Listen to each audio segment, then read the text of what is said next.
I'm Kia with Salvation Wellness, and today I want to talk to you about breath and what you can do about it. I can't tell you how many clients come in to see me with neck pain, shoulder pain, and a lot of it has to do with how they're breathing. I know that sounds crazy, but hear me out. So we have two lobes on either side. We have our upper lungs and our lower lungs. Our upper lobes are really small and they're kind of up here. And then our lower lobes are really, really big and they're all the way through our rib cage.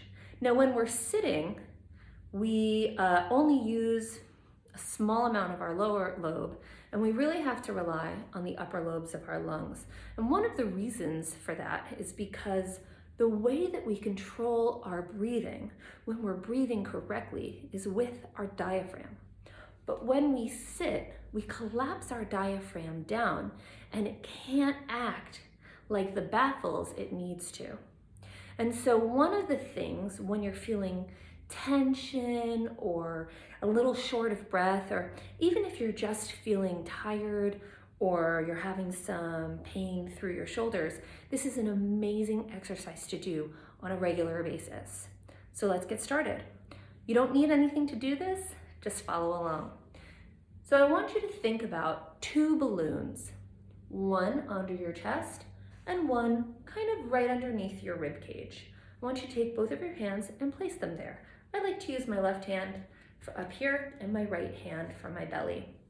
You can put your pinky kind of at your belly button, and that seems to be generally the right area for most people.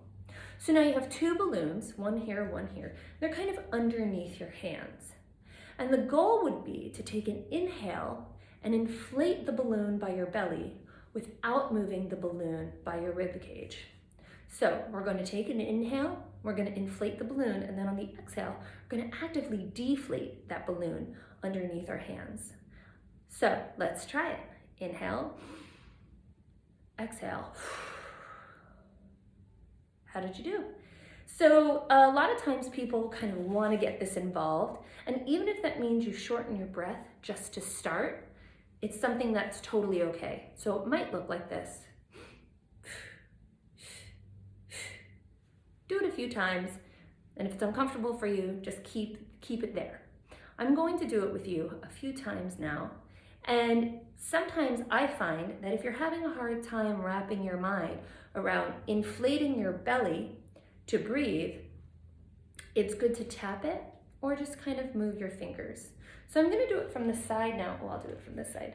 I'll do it from the side now so you can actually see what it looks like as I expand my stomach and then contract my stomach. So on the inhale, on the exhale, inhale, exhale, inhale, exhale. Essentially what I'm doing and why this is so effective is that as I exhale, I'm stretching my diaphragm in a way that flattens it. So as I pull my belly out with my erectus abdominis and my transverse abdominis and even the diastases, everything pulls it down, and along with it opens your lungs. So if you imagine your lungs here and they're attached to, say, the top of my hands, as they flatten, the lungs expand. Can you see that?